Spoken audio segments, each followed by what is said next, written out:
serious energy to Los Angeles for NBA All-Star Weekend 2026 with the release of the Nike Kobe 3 Low Protro Warning Label. Inspired by the legacy of Kobe Bryant, this marks the first retail low-top version of the Kobe 3, reworked for modern performance.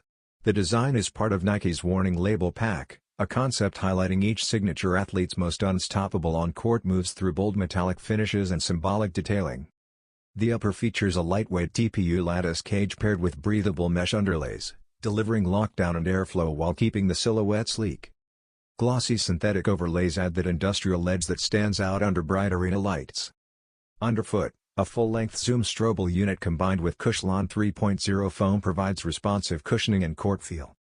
A durable rubber outsole ensures reliable traction for quick cuts and sharp footwork.